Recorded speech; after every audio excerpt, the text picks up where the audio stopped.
All right, my friends, welcome back to our channel. Today we're going to try out the Blanik L13. That's a glider I know a fair bit about. It was a two-seat glider made originally in the 60s in Czechoslovakia.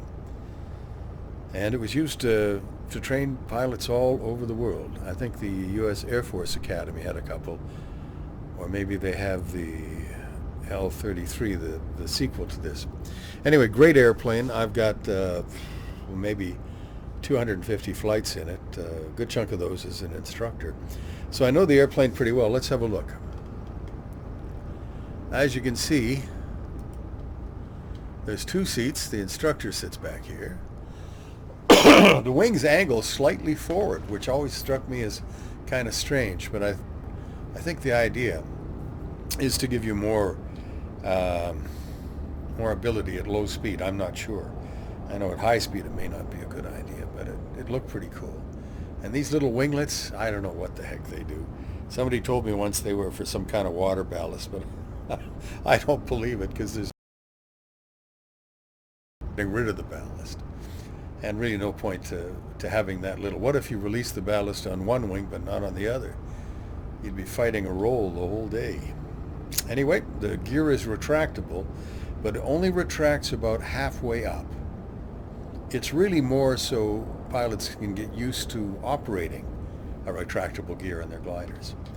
And you'll notice it's a tail dragger glider with a center wheel. And I think they were quite a pretty airplane. They were certainly delightful to fly. But in here, let me see if I can do this. Well, I want to go over here, yeah. Right between the wings here, behind the rear pilot, the two wings come together in a massive bolt. And there's two forks that are aligned, and then this huge steel bolt, steel pin, goes through it to lock the wings in place. And we used to call that the Jesus pin, because if it ever broke, he was your last hope. The wings would come off. And of course, the glider proved to be so sturdy that they kept expanding the lifespan of the wings, until finally I think they expanded it once too often, and some Blaniks with upwards of, I don't know how many hours, in excess of 3,000, I think, eventually had some terrible mid-air things happen where wings came off. And the fleet was grounded for a while. They fixed it, and I think it's grounded completely now. We've got excuse me, I'm a little bit hoarse today. It has spoilers on the top of the wing, and then if you go underneath, you'll see that air brakes pop out on the bottom at the same time. They're called spoilers on the top because they spoil the lift over the wing, and air brakes on the bottom because they produce a braking function. And they work really nicely. They don't have much of an effect, as I recall, on pitch. Not as much as flaps can have. But I think that's because they're symmetrical on top and bottom of the wing. Normally you use half spoilers to land, no spoilers to take off. And the only time you would use the flaps on this glider, and it's one of the few gliders in the world that has flaps, because you don't really need them in a glider for the most part. You would use the flaps when you're thermaling, trying to get a little bit tighter. If the thermal's small, you want to stay in the center as much as you can. Okay, let's see if I can figure out how to get us back to the cockpit, because I'm not the sharpest tool in this shed, as you know if you've been around me much. So now we're inside the cockpit. Never had one of these when I flew it. I had a folding map. That's all I had. This is the release. You pull that when you're at the right altitude. If the tow pilot gets tired of you and thinks it's time for you to let go, he'll waggle his wings. Normally when he gets to 2,000 feet in the area you got to. If you find yourself in nice strong lift before, you can just release and let him know. At which point, in my day, the tow plane would turn left and go with a power on descent to get out of your way as quickly as possible. And we would turn right and try and keep our altitude until we saw the airplane well below us, the tow plane. These are the flaps. And these are the spoilers and air brakes. Down here is the trim. And normally I set it for about, 50% probably. How do I get this to work, I wonder?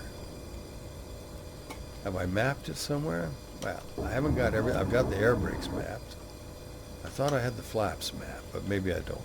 I'll do that another time. The nice thing about Microsoft Flight Sim is the mouse works in it. I don't see the rudder pedals, but they were kind of a bar affair. They weren't pedals with a brake on them, and they operate, of course, with your feet, left rudder, right rudder, and so on.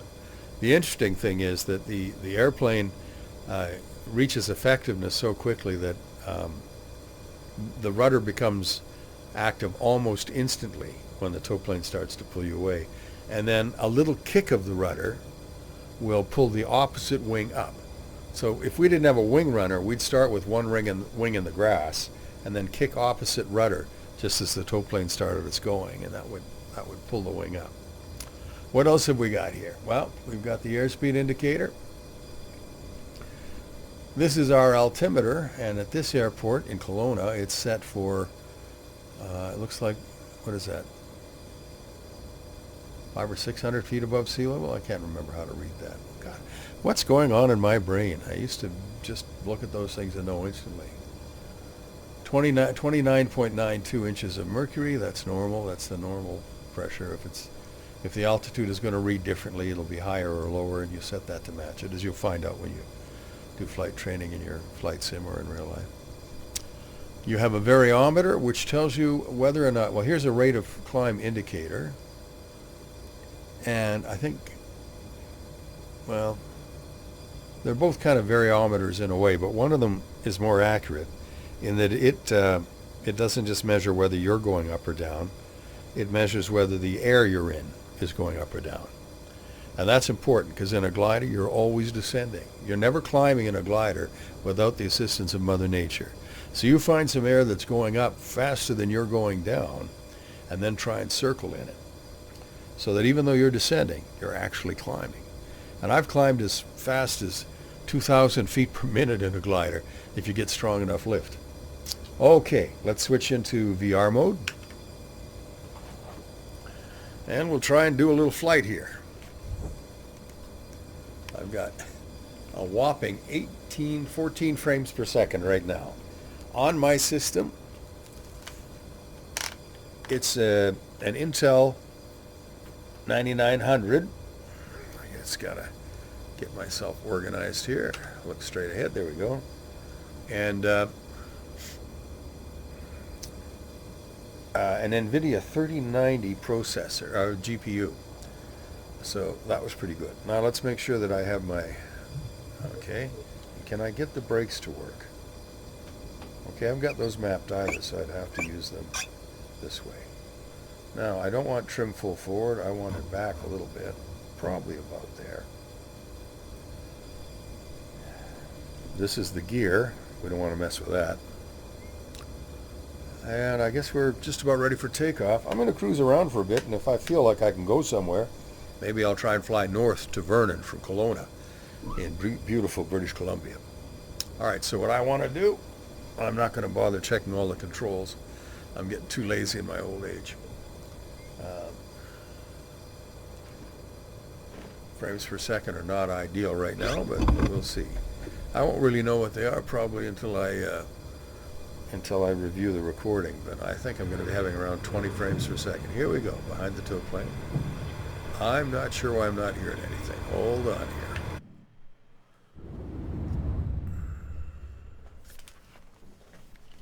I'm going to have to get out of VR for a second.